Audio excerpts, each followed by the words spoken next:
হরে কৃষ্ণ। সকলকে সুস্বাগতম wisdom sphere চ্যানেলে। নির্ভয় নিত্যানন্দ দাস আপনাদের দাস।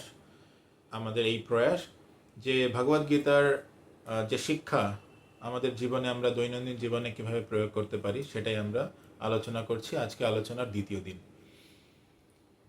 প্রথম অধ্যায় থেকেই আজকে দ্বিতীয় শিক্ষা আমরা আলোচনা করব এবং সেটাকে প্রয়োগ করার চেষ্টা করব আজকে থেকেই। তো এটা করার আগে আমরা আমাদের আচার্য ভগবানের কাছ থেকে প্রার্থনা করি আশীর্বাদ। চলুন। ওম অজ্ঞানাতিমিরান্ধস্য জ্ঞানাঞ্জনা শলাকয়া চক্ষুর উন্মিলিতম येन তস্मै শ্রী গুরবে নমঃ। শিল প্রভুপাদ কি জয়, গুরু মহারাজ কি জয়, অনন্ত কোটি বৈষ্ণব ভক্তবৃন্দ কি জয়, রাধা মাধব কি জয়, পঞ্চতত্ত্ব কি জয়। তো গত সেশনে আমরা আলোচনা করেছিলাম যে কিভাবে সমস্যাগুলোকে আমাদের চিহ্নিতকরণ করতে হবে। আমাদের লাইফে যে সমস্যা বিপদ এগুলো আছে, এগুলোকে আমাদের স্বীকার করতে হবে, নিজের সম্পর্কে সচেতন হতে হবে, আত্মসচেতন। আর আমার আশেপাশের সংক্রান্ত যে বিষয়গুলো চলছে সেগুলো থেকে আমাকে পরিচয় থাকতে হবে, আমাকে জ্ঞাত থাকতে হবে। এবং এইটা যখন জেনে গেলাম তখন আমাকে কোনো না কোনো একজন যে ঊর্ধ্বতন ব্যক্তি যে আমাকে হেল্প করতে পারে তার শরণাপন্ন হতে হবে এবং তাকে আমাকে বলতে হবে।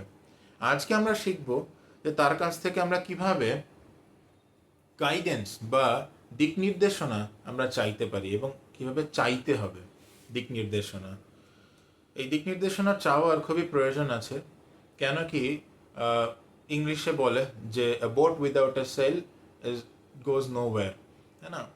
কি যেখানে কোনো ক্যাপ্টেন থাকবে না, একটা নৌকায় যখন কোনো একটা ইসে থাকে না, কোনো যে কি বলে একটা দিক নির্দেশনার র্যাডার থাকবে না, সেখানে তো নৌকা কোথাও যেতে পারবে না।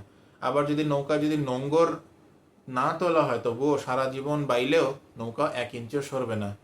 তো ওই রকমই আমাদের যেরকম প্রয়াস করতে হবে, আবার সঠিক ডাইরেকশনে আমাদের প্রয়াসটা করতে হবে। তো কোনো না কোনো অথরিটির কাছে আমাদেরকে যেতে হবে। এখানেই প্রয়োজনীয়তা কিভাবে আমাদের জীবনে আমরা গুরু অঙ্গীকার করি, গুরুদেবের শরণাপন্ন হই, তার নির্দেশ অনুসারে জীবন অতিবাহিত করি। তো ভগবদ্গীতা এভাবে আমাদেরকে শেখাচ্ছে। আজকে সেগুলি আমরা আলোচনা করব, শুধু ভগবদ্গীতার নিরিখে এবং প্র্যাকটিক্যালি যে জীবনের প্রত্যেকটা স্তরে কিভাবে এর প্রয়োগ আছে। তার আগে চলুন আজকে একটা ভগবদ্গীতার মাহাত্ম্য আমরা পাঠ করি। আগের দিন একটা করেছিলাম, আজকে একটা করেছি। এরকমভাবে আমরা 7টা মাহাত্ম্য পাঠ করব। গীতাধ্যানশীলস্য প্রণম্য পরস্য চ নৈব শান্তি পাপানি পূর্বজন্ম কৃতানি চ। যদি ভগবদ্গীতার অর্থ হচ্ছে, যদি ভগবদ্গীতা সমস্ত সিরিয়াসনেস এবং সিনসিয়ারিটির সঙ্গে আমরা পাঠ করি প্রতিদিন, মানে খুবই ভাব গাম্ভীর্যতা এবং খুবই মনোযোগ দিয়ে খুবই যত্ন সহকারে যদি প্রতিদিন আমরা পাঠ করি, অধ্যয়ন করি, তাহলে আমাদের পূর্বজন্মে যত কৃত কর্ম আছে, পাপ কর্ম, তাদের ফল আমাদেরকে আর ভোগ করতে হয় না। শুধুমাত্র ভগবদ্গীতা রেগুলারলি প্রত্যহ দৈনন্দিন আমরা যদি অধ্যয়ন করি এবং পালন করি তাহলেই হয়। আর হরে কৃষ্ণ মহামন্ত্রের গ্লোরি তো আপনারা জানেনই, সেটা এখন আলোচনা করছি না। শুধুমাত্র ভগবদ্গীতা অধ্যয়ন করারই এরকম খুবই উচ্চ মানের ফল। এটা কে বলেছেন? আদি শঙ্করাচার্য আমাদেরকে এটা বলেছেন। তো এইটা আমরা মনে রেখে চলুন আজকে সেকেন্ড লেসনটা আমরা নেওয়ার চেষ্টা করি। হরে কৃষ্ণ। তো লাইফে অনেক প্রবলেম আসে, অনেক সমস্যা আসে, বিপদ আসে। আমরা আগের সেশনে আলোচনা করেছিলাম পদম পদম ইয়দ বিপদম না তেসাম। তো 3 ধরনের ক্লেশ আমাদের আসে। তো এইসব তো থাকবেই, এগুলো আমরা আইডেন্টিফাই করে নিলাম। এবার এর সলিউশনটা কি? সলিউশন হচ্ছে নিজের কাছেও থাকে, যে আমরা প্রয়াস করতে পারি, বাট প্রয়াস করব কিভাবে? কোনো দিক নির্দেশনা প্রয়োজন। তো কৃষ্ণ স্বয়ং ভগবদ্গীতায় অর্জুনের মাধ্যমে আমাদেরকে অনেক দিক নির্দেশনা দিয়েছেন। সেগুলো যদি আমরা পালন করি তাহলেই আমাদের জীবন আমরা সঠিকভাবে পরিচালনা করতে পারবো। এখানে অর্জুন কি করছে? প্রথম অধ্যায় আমরা আগের দিন দেখেছিলাম, অর্জুনের কিছু আমরা পরিচয় পেয়েছিলাম, যে অর্জুন কতটা শক্তিশালী, যুদ্ধ বিশারদ, বুদ্ধিমান, তীক্ষ্ণ ধী শক্তির অধিকারী, তাই না? এবং সুঠাম, সুন্দর, বিখ্যাত, সুখ্যাত, ধনবান, শক্তিশালী, এরকম একজন ব্যক্তি। তো এত কিছু গুণাবলী এবং এত জিনিসপত্র বা এত বিষয় থাকার পরেও একজন মানুষের কি করে সমস্যা আসতে পারে? একটা প্র্যাকটিক্যাল প্রশ্ন নিজেকেই করুন, যে আজকে যে সব থেকে ধনাঢ্য ব্যক্তি তার জীবনে কি কোনো প্রবলেম নেই? শুধু ধন দিয়েই কি শুধু সমস্ত প্রবলেমের সলিউশন করা যায়? যায় না। যে সব থেকে সুন্দর বা সুন্দরী, তার জীবনে কোনো প্রবলেম নেই? আছে। যে সব থেকে জ্ঞানী, তার প্রবলেম আছে। তো আমরা দেখতে পাচ্ছি সমস্ত গুণাবলী থাকা আর প্রবলেম না থাকা এটা কোনোভাবেই সম্পর্কযুক্ত নয়। প্রবলেম আমাদের থাকতেই পারে, আর এই জগতে আমরা যতদিন আছি আমাদের সমস্যা থাকবেই। তো সমস্যার সমাধানের চেষ্টা আমাদের করতে হবে। যত সমস্যার সমাধানের চেষ্টা করব, সেটা টেম্পোরারি সমস্যার সমাধান নাকি না পার্মানেন্ট সমাধান, সেটা আমাদের দেখতে হবে। যে আমার খিদে পেয়েছে, একবার খাবার খেলাম, ঠিক আছে, হয়ে গেল, কিন্তু আমার তার মানে কি আর খিদে পাবে না? অবশ্যই খিদে পেতে পারে পরবর্তীতে আবার। তাহলে পার্মানেন্টলি কখন খিদে পাবে না সেটার ব্যবস্থা করতে হবে। যেরকম কোনো স্কিন ডিজিজ হয়, আমাদের কি হয়, একটা ফোড়া বা কোনো চুলকানি কিছু হচ্ছে, সেটা না চুলকালে খুব ভালো লাগে, তাই না? চুলকাতে চুলকাতে রক্ত বেরোবে, কিন্তু সেটা কি চুলকানোতেই কি তার সলিউশন? না। আসলে ওটা হয়েছে কেন? আমি যদি উপর দিয়ে একটা অয়েন্টমেন্ট দিই, তাহলে কি ওটা ঢেকে যায়, বাট ওটা কি সলিউশন? না। আসলে মূল সমস্যাটা হচ্ছে যে আমার রক্তে কোনো অবিশুদ্ধতা আছে। তাই জন্য অনেক ডক্টর ওরকম বলবে, যদি সারা দেহে হয় সেরকম সমস্যা, বলবে যে না, রক্ত পরিশুদ্ধ করতে হবে, তাই ব্লাড পিউরিফায়ার এমন কিছু আপনি খান, যেরকম নিম পাতার রস বা কোনো অ্যালোভেরা বা এমন কিছু মানে লাগান, এরকম কিছু বলে ব্লাড পিউরিফায়ার। যেরকম সাফি বলে একটা ওষুধ হয়, টনিক, এটা নিন। এরকমভাবে যে পার্মানেন্ট সলিউশন আমাদের করতে হবে। তো পার্মানেন্ট সলিউশন মানে কি? আলটিমেটলি আমাদেরকে এই জড় শরীর ত্যাগ করে আমাদের নিত্যধাম গোলক বৃন্দাবনে, সেইখানে আমাদেরকে যেতে হবে, আমাদের স্বরূপে স্থিত হতে হবে। বাট যতক্ষণ আমরা এখানে আছি এই জগতে, ততক্ষণ তো আমাদের প্রবলেমের জন্য কিছু না কিছু ব্যবস্থা নিতেই হয়, তাই না? তো সেইগুলো আলোচনা করার জন্যই আমরা এখানে বিশেষভাবে প্রয়াসী হয়েছি। আর আলটিমেট সলিউশন তো ধীরে ধীরে আমরা সেখানে প্রত্যেকেই আশা করি কাজ করছি, হরে কৃষ্ণ মহামন্ত্র জপ করছি, ভক্তের সেবা, ভগবানের সেবা করছি। তো এগুলো আছে আসলে একদম গ্রাস রুট লেভেল থেকে আমরা আলোচনা করার চেষ্টা করছি, যেখানে আজকে আমরা বলছি যে যখনই প্রবলেম আসুক না কেন, প্রথম কথা যখন রিকগনাইজ করে নিলাম, যে বুঝে নিলাম আমার কাছে প্রবলেম আছে, আমরা কারো না কারোর কাছে যাচ্ছি, ঊর্ধ্বতন কর্তৃপক্ষ বা কোনো মানে বয়োজ্যেষ্ঠ ব্যক্তি, বা সেই ফিল্ডে যে ফিল্ডে আমাদের প্রবলেমগুলো এসেছে, সেই ফিল্ডের যে এক্সপার্ট, তার কাছে আমরা যাচ্ছি। যেরকম ছোট বাচ্চারা, তারা কি করতে পারে? তারা কোনো সিনিয়রের থেকে সাজেশনস নিতে পারে, কোনো পড়া বুঝতে পারলো না, সাজেশনস নিল, তাই না? আবার কারো দ্বারা মানে সে হেনস্থা হলো, বাড়িতে এসে বাবার মাকে বলতে পারবে, এরকম একটা পরিবেশ তৈরি করা, তাদের সঙ্গে সময় কাটানো। আজকে কি হয়, বাবা মারা তারা পয়সা ইনকাম করতে এত ব্যস্ত হয়ে যায় যে বাড়িতে এসে তারা বাচ্চাদেরকে সময় দেয় না, তাদেরকে বসে ভগবদ্গীতার দুটো শ্লোক পড়ে না। তারা ভগবদ্গীতা আর আমাদের যে মানে বিশাল বড় ঐতিহ্য, এই যে সনাতন ধর্মের ঐতিহ্য, এগুলোকে জানায় না। তাহলে ওরা জানবে কোথা থেকে? তো এরকমভাবে আমাদের এমন একটা পরিবেশ তৈরি করা উচিত, যেখানে বাচ্চারা বাবা মায়ের কাছে খুবই মানে ফ্র্যাঙ্ক হয়, খুবই খোলা মনের হয়, এবং সমস্ত কথা অকপটভাবে বলতে পারে। এবং সেই বাচ্চা যখন বড় হয়, কোনো কিছু লুকানোর কোনো পরিবেশ তৈরি না, সব কিছু যেন বাবা মাকে বলতে পারে।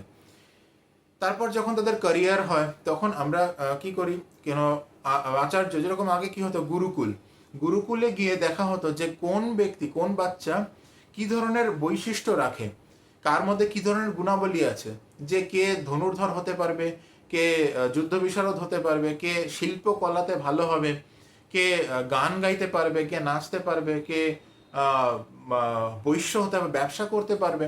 এর ধরনের কোয়ালিটি আগে থেকেই বিচার করে তাকে সেই দিকে জ্ঞান দেওয়া হতো। বাট এখন আর সেই ধরনের এডুকেশনাল সিস্টেম বা শিক্ষা পদ্ধতি এখন আর নেই। তো সেটা একটা দুঃখজনক বিষয়। বাট আমরা ভগবদ্গীতা থেকে এখনও আমাদের বাচ্চাদেরকে ঘরের মধ্যে সে ধরনের শিক্ষা এবং দিতে পারি, এবং সেটা বুঝতে পারি যে এর এই ধরনের টেন্ডেন্সি আছে, তো এখানেই আমাকে ট্রাই করানো উচিত। যেরকম ক্যারিয়ার নিয়ে বড্ড সমস্যা হয় বাচ্চাদের মধ্যে, যখন তারা 15-16 বছরের হয়, তখন ক্যারিয়ার নিয়ে খুব সমস্যা, যে কোন ধরনের সাবজেক্ট নিয়ে সে পড়াশোনা করবে, সায়েন্স নেবে, আর্টস নেবে, কমার্স নেবে, নাকি কি নেবে। তারপরেও যখন একটা প্রশ্ন করলো, তারপরে চাকরি, প্রফেশন নিয়ে সমস্যা, কনফিউশন তৈরি হয়, তাই না? তো এই ধরনের কনফিউশন থেকে আমাদেরকে একটা সিস্টেমেটিক ওয়েতে যখন আমরা লিড করি জীবন, তখন সেগুলো আমাদেরকে অনেকটা সাহায্য প্রদান করতে পারে। তো চলুন আমরা একটু দেখি কিভাবে, আমরা আগের সেশনে আলোচনা করেছিলাম যে কিভাবে অর্জুন এই যুদ্ধ রণাঙ্গনে কিভাবে সিনটা তৈরি হয়েছে, এবং অর্জুন কিভাবে কৃষ্ণকে বলেছিলেন যে দুটো পক্ষের সেনার মধ্যে আমাদের রথটাকে নিয়ে যাও, আমি একটু দেখবো যে দুই পক্ষে কে কে আছে। তো ভগবদ্গীতা প্রথম অধ্যায় যেহেতু আমরা আলোচনা করছি, তো এর মধ্যে অনেক বিস্তরভাবে বলা আছে বিভিন্ন শুরুর দিকের প্রায় 25-30টা শ্লোকের ভিতরে, যে কিভাবে সৈন্যদের মধ্যে কারা কারা এসেছেন। তো অর্জুন যখন দুই পক্ষের মধ্যিখানে তার রথটাকে স্থাপন করা হয়েছে কৃষ্ণের মাধ্যমে, সেখানে দেখতে পাচ্ছেন কৃষ্ণ বলছে, দেখো অর্জুন, এবার এই যে দুই পক্ষের সৈন্য আছে তুমি দেখো। তো এখানেই অর্জুন দেখতে পাচ্ছেন যে অপর পক্ষে আছে তাদের শাসনাপতি ভীষ্মদেব, তাদের পিতামহ। আর ভীষ্মদেবকে খুবই শ্রদ্ধা ভক্তি করতেন পাণ্ডবরা সবাই। তো সেই পিতামহ বাবা নেই, পাণ্ডু তো মারা গেছেন। আর ভীষ্ম পিতামহ খুবই স্নেহ দিয়ে পালন করেছেন সমস্ত পাণ্ডবদেরকে। তো তাকে যুদ্ধে পরাজিত করতে হবে, তাকে আঘাতপ্রাপ্ত করতে হবে, তাকে মারতে হবে, এটা অর্জুন বুঝতে পারলো। আমরা আলোচনা করেছি, এবার দেখতে পাচ্ছে যে কি অস্ত্রগুরু দ্রোণাচার্য তাকেও দেখতে পাচ্ছে। তো তার সেই গুরু হত্যা করা মহাপাপ, গুরুকে আঘাত করা সেটাও মহাপাপ। তো সেগুলোকেও তাদের বাধ্য হয়ে করতে হবে। এবং ভাই সে মানে কতটাই বিপক্ষে থাকুক আর যাই হোক, ভাই তো ভাই হয়, তাই না? তো 100 ভাই যে কৌরবরা তাদের বিপক্ষে আছে পাণ্ডবদের, তাদেরকে দেখতে পাচ্ছে। মাতুল যে শল্য, মাদ্ররাজ শল্য, যে হচ্ছে নকুল সহদেবের মামা, তো সেই হিসেবে পঞ্চ পাণ্ডবেরও মামাই হচ্ছেন। তো তার ছলপূর্বক দুর্যোধন কি করেছিল, মাদ্ররাজকে তার নিজের পক্ষে নিয়ে নিয়েছিল। তো সেও বিপক্ষে দাঁড়িয়ে আছে, যেরকম প্রতিশ্রুতিবদ্ধ, তো বিপক্ষে দাঁড়িয়ে যুদ্ধ করতে হবে। তো তাকেও আঘাতপ্রাপ্ত করতে হবে, মারতে হবে। এবং শুধু তাই নয়, কৌরবদের যেসব সন্তানরা ছিল তারাও, এবং শুধু তাই না, কৌরবদের যে বোন দুঃশলার পতি জয়দ্রথ, সেও ছিল। তো এরকমভাবে দেখা যায় আর্যবর্তের অনেক রাজা, অনেক আত্মীয় স্বজন পাণ্ডবদের তাদের বিপক্ষে ছিল। এবার বিপক্ষের সৈন্য কি শুধু মারা যাবে তা নয়, তো পক্ষে যারা আছে ও পাণ্ডবদের, তারাও তো যুদ্ধে ক্ষতিগ্রস্ত হবে, তাদের পরিবার, তাদেরও নিধন হবে। তো পাণ্ডবদের পক্ষে কারা কারা ছিল? দ্রুপদ, যে কিনা ওর মানে পঞ্চপাণ্ডবের শ্বশুর, দ্রৌপদীর পিতা, তাদের যে শ্যালক, দ্রৌপদীর ভাই, যে তোমার ধৃষ্টদ্যুম্ন। তারপরে দেখা যাচ্ছে বিরাট রাজা, সে হচ্ছে অভিমন্যুর শ্বশুর, তার মানে অর্জুনের ছেলে, অর্জুন আর সুভদ্রার ছেলে অভিমন্যু, আর তার সঙ্গে বিবাহ হয়েছে বিরাট রাজার কন্যার। তো সেই হিসাবে সেও তাদের সম্বন্ধী, তাই না, আত্মীয় হচ্ছেন। তো এরমভাবে দেখা যাচ্ছে আর্যবর্তের সমস্ত রাজারা তারাও সবাই এখানে উপস্থিত। তো সমস্ত আর্যবর্তের যারা মানে সেই একেবারে সুঠাম দেহের অধিকারী, যেসব তাদের রক্ত বইবে এই প্রচণ্ড যে যুদ্ধ রণাঙ্গনে, তো এইরকম অবস্থায় দাঁড়িয়ে কার ভালো লাগবে? যে কোনো একটা আমরা কাজ করছি, চাকরি করছি, ব্যবসা করছি, যেটা করছি না কেন অর্থ উপার্জনের জন্য, অর্থ দিয়ে কি করব? পরিবার পরিজনের ভরণ পোষণ করবো, তাদের সঙ্গে থাকবো একসাথে আনন্দে হেসে খেলে, তাদের প্রয়োজন অপ্রয়োজনে সেই অর্থটাকে কাজে লাগানো হবে, ভগবানের সেবা হবে। তো এরকমভাবেই হবে। এবার যদি পরিবার পরিজন এরাই সাথে না থাকে, তাহলে এই অর্থের কি মূল্য? আর এখানে পাণ্ডবরা কি জন্য যুদ্ধ করছে, কৌরবরা কি জন্য যুদ্ধ করছে? রাজত্বের জন্য, হস্তিনাপুরের রাজ্যের অধিকারের জন্য, তাই না? সমস্ত আর্যবর্তের সম্রাট হওয়ার জন্য। এবার সম্রাট হয়ে গেলাম, দেখা যাচ্ছে যাদের সঙ্গে এই সাম্রাজ্যের সুখ স্বাচ্ছন্দ্য ভাগ করে নেব, তারা বলতে কেউ থাকবে না। তাহলে কি লাভ এইরকম যে সাম্রাজ্যের বা এরকম অর্থবিত্তে প্রতিপত্তির? তো এই যে প্রশ্নটা, এটা একটা চরমভাবে আবেগপ্রবণ এবং একটা মানসিক অশান্তির সৃষ্টি করছে অর্জুনের মনে।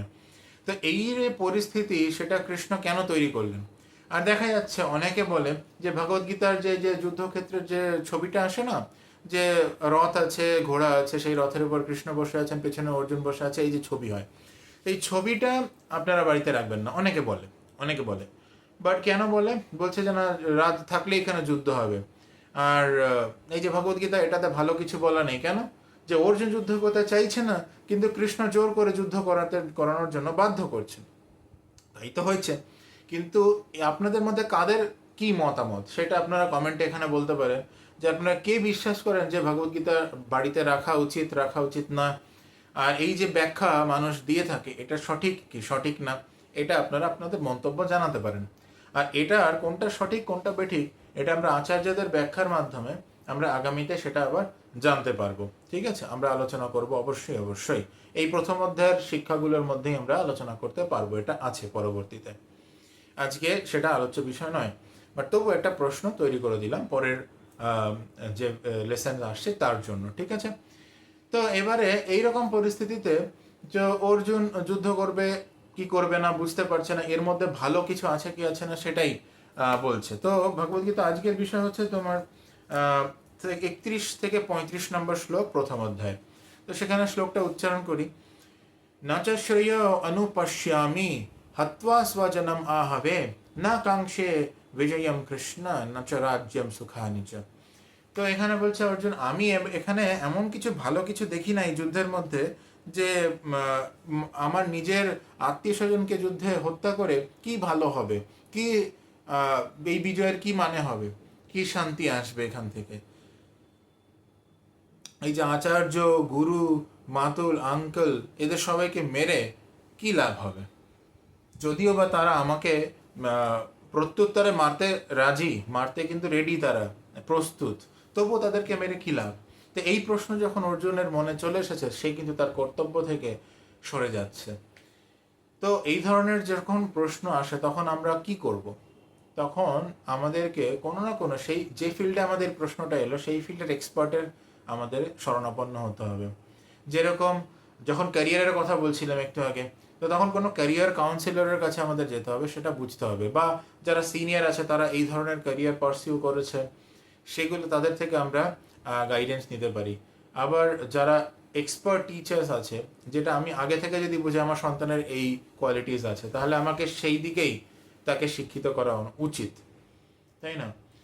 তো এইভাবে দেখা যায় যখন প্রফেশনে চলে গেলাম, অনেক কিছু টেকনোলজি শিখতে পারছি না বা বুঝতে পারছি না, তখন তাদের সেখানেও ওয়ার্ক প্লেসে আমাদের এরকম কাউন্সিলার্স থাকে। শুধু এখানে প্রফেশনাল নলেজ নয়, মেন্টালভাবে অনেক সময় বিপর্যস্ত আমরা হয়ে পড়ি।